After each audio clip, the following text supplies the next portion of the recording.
தலைமையில தான் ஆட்சி அமையணும் மோடி சொல்லியிருக்காரு. ஆனா எடப்பாடி என்ன சொல்லியிருக்காரு, எங்க தலைமையில தான் ஆட்சி அமையணும். குழப்பமா நீடிக்குதுன்னு பார்த்தேன். அண்ணா திராவிட முன்னேற்ற கழகம் முன்பு இருந்த நிலையில் இப்பொழுது இல்லை. ஒரு பெரிய கட்சி, அதுக்கு வந்து ஒரு பெரிய உறுப்பினர்கள், நிறைய உறுப்பினர்கள் இருக்கிறாங்க, அதுக்கு ஒரு நெட்வொர்க் இருக்கு, அது அவருடைய சிம்பல் வந்து எல்லா இடத்துலையும் ரீச் ஆன சிம்பல்ன்றதை நான் முழுமையாக ஏற்றுக்கிறேன். அதை நான் வந்து குறைச்சி மதிப்பிடவே இல்லை. ஆனால் அவர்களுடைய நடத்தை என்பது முன்பு இருந்த ஆளுமை இல்லாமல் தான் இன்னைக்கு இப்போ இருக்கிற நடத்தை இருக்கிறது. முன்பெல்லாம் அவர்கள் ஒரு கூட்டணி வைக்க வேண்டும் என்றால் அவர்களை நாடித்தான் எல்லா அரசியல் கட்சிகளும் வந்து அவர்களை சந்தித்து கூட்டணி அமைத்து அவர்களுடைய தலைமைக்கு அடியில் குறிப்பாக சட்டமன்ற தேர்தலை சந்தித்தார்கள். ஆனால் இன்றைக்கு அவர்கள் ஒரு முடிவெடுக்க முடியாத நிலையில் இருக்கிறார்கள். அவர்கள் வந்து எந்த முடிவெடுக்க வேண்டும் என்றாலும் டெல்லிக்கு செல்ல வேண்டியதாக இருக்கிறது, பாஜகவை சந்திக்க வேண்டியதாக இருக்கிறது. அவர்கள் கட்சிக்குள்ளேயே பஞ்சாயத்து செய்ய வேண்டும் என்றாலும் கூட ஒரு பாஜகவை நாட வேண்டிய நிலைக்கு அந்த கட்சியோடு இருக்கிறது. முன்பு இருந்த ஆளுமை அண்ணா திராவிட முன்னேற்றத்துக்கு இல்லை என்பதை தமிழ்நாட்டு மக்கள் நன்றாக உணர்கிறார்கள். சக்தி வந்து விஜய்க்கு மட்டும்தான் இருக்கு. திமுக இருக்கக்கூடிய சக்தி விஜய்க்கு மட்டும்தான் இருக்கு. விரைவில் வந்து கோட்டையில வந்து சென்னை கோட்டையில தேசிய கொடியை ஏற்றுவார்னு சொல்லி செங்கோட்டையன் ஒரு பதிவு பண்ணியிருக்காரு. எல்லா கட்சியும் தங்களை வந்து பெருமையா பேசிக்கிறது, தூக்கி உயர்த்தி பேசுறது தமிழ்நாட்டு அரசியலில் வாடிக்கை. அதை இன்னும் அவர் அந்த கட்சியில் போய் மூத்த அரசியல்வாதி, 9 முறை சட்டமன்ற உறுப்பினராக இருந்திருக்கிறார். அவர் இப்போ ஒரு புதிதாக ஒரு அரசியல் கட்சியில் சேர்ந்திருக்கிறார். அதனால அந்த அரசியல் கட்சியோட பெருமைகளை அவர் பேச வேண்டிய நிலையில் அவர் இருக்கார். ஆனால் இது வந்து ஒரு அன்டெஸ்டட் பொலிட்டிக்கல் ஃபார்மேஷன். இது வந்து இன்னும் ஒரு முழுமையான அரசியல் கட்சியாக என் பார்வையில் இன்னும் விஜயோடைய அரசியல் கட்சி மாறினதாக நான் ஏற்றுக்கொள்ள மாட்டேன். அது இன்னும் ஒரு ரசிகர் மன்றம் போல தான் நடக்கிறது. அதற்கு வந்து ஒரு கமாண்ட் அண்ட் கண்ட்ரோல் ஸ்ட்ரக்சர் எல்லாம் கிடையாது. ஒரு அமைப்பிலையும் ஒரு மாவட்டத்திலையும் ஒரு மாவட்ட தலைவரோ மாவட்ட செயலாளரோ அவருடைய கட்டுப்பாட்டில் செயல்படுகிற கூண்டுகின்ற அமைப்பெல்லாம் அவருக்கு கிடையாது. கமாண்ட் அண்ட் கண்ட்ரோல்னு சொல்லுவாங்க, அது இல்லை. ஒரு பெரிய ஒரு ரசிகர் மன்றமாக இருக்கு. அவருக்கு ஒரு பெரிய நடிகர் அவர், அதை நான் முழுமையாக ஏற்றுக்கிறேன். அந்த நடிகருக்கு ஒரு பெரிய ஒரு ரசிகர் கூட்டம் இருக்கு, அதையும் நான் ஏற்றுக்கிறேன். அந்த ரசிகர் கூட்டமே வந்து ஒரு ஆதரவு கூட்டமாக மாறலாம், அந்த ஆதரவு கூட்டம் ஒரு வாக்குகளாகவும் மாறலாம். ஆனால் அந்த வாக்குகளே சீட்டுகளாக மாறுமான்னு கேட்டிங்கன்னா அது என்னை பொறுத்த வரைக்கும் ஒரு கேள்விக்குறியாக தான் இருக்குது. இந்த ப்ராசஸ் வந்து ஒரு அரசியல் கட்சியை ஆரம்பித்து கோட்டையில் போய் கொடியேற்றுன்றது ஒரு நீண்ட பயணம். அந்த பயணத்தில் வந்து வெற்றி அடைய வேண்டும் என்றால் நிறைய ஃபேக்டர்ஸ் வந்து have to follow into place.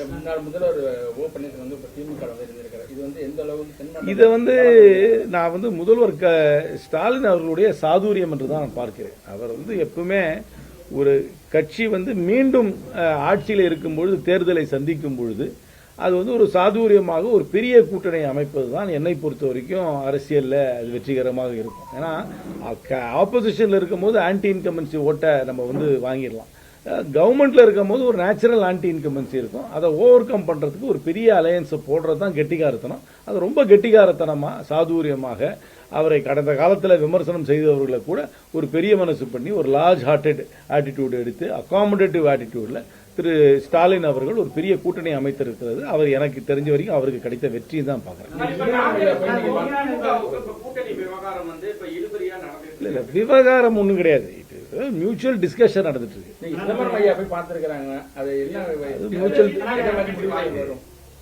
எல்லா கட்சிக்கும் எதிர்பார்ப்பு இருக்கும், ஆனா பிராக்டிக்கலா இருக்கணும். ஏன்னா 234 தொகுதி தான் இருக்கு, நிறைய கட்சிகள் கூட்டணியில் இருக்காங்க. அது ஒரு இந்த கிவ் அண்ட் டேக் பாலிசியில ஒரு பிராக்டிக்கலா மியூச்சுவல் அண்டர்ஸ்டாண்டிங்ல ஒரு அண்டர்ஸ்டாண்டிங் வரும்னு நம்புறேன்.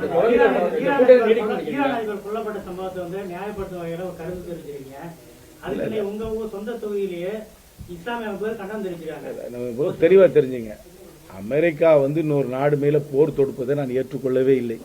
அமெரிக்காவுடைய இம்பீரியலிஸ்டிக் ஆட்டிடியூட நான் வன்மையாக கண்டிக்கிறேன். வந்து ஒரு ஆட்சி மாற்றம் கொண்டு வர வேண்டும் என்று வெளியிலிருந்து போர் தொடங்கி ஆட்சி மாற்றம் கொண்டு வருவதை நான் ஏற்றுக்கொள்ளவே இல்லை.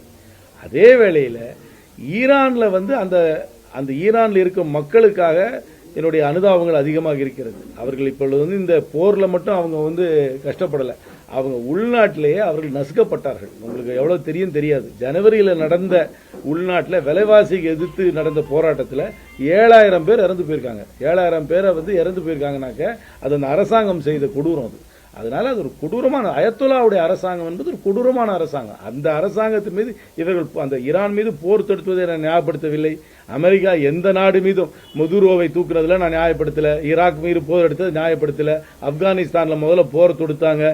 போர் தொடுத்து 20 ஆண்டுகள் அவங்க கட்டுப்பாட்டில் வச்சுக்கிட்டு இப்ப திருப்பி தாலிபான் கையில போயிட்டாங்க.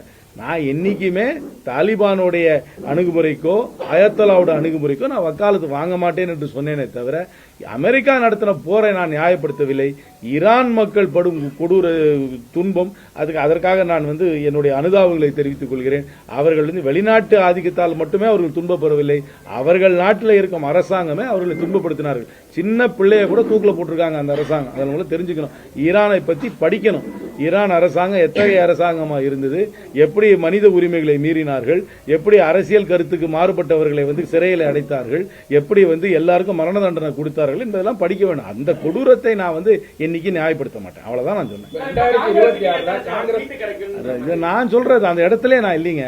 யாரு எந்த கட்சி எவ்வளவு சீட்டு நிற்கும் என்பதை நிர்ணயம் பண்ண வேண்டிய இடத்துல திராவிட முன்னேற்ற கழக தலைமை இருக்கு. அது ஒவ்வொரு கட்சியும் அந்த கட்சி அவங்களோட பேசிதான் அதை அவங்க தீர்மானிக்கும். நான் சொல்ல முடியாது. காங்கிரஸ் திமுக கூட்டணி தொடருமா? தொடர வேண்டும் என்ற எண்ணத்தோடு தான் 2 கட்சிகளும் செயல்பட்டு கொண்டிருக்கின்றன. ரைட்டா? ரைட், ரொம்ப நன்றி. அதான் ஈரான் பத்தி கொஞ்சம் படிங்க. ஈரானை தயவு செய்து தாலிபானையும் அயத்தொல்லாவையும் நியாயப்படுத்த கூடாது. நீங்க படிங்க, ஈரானை பத்தி படிங்க, எவ்வளவு கொடூரமான ஆட்சின்னு படிங்க. அதனாக அமெரிக்காவை நியாயப்படுத்தல, ஆனா ஈரான் நடக்கிறது அது அந்த மக்களுக்கே விரோதமான ஆட்சி.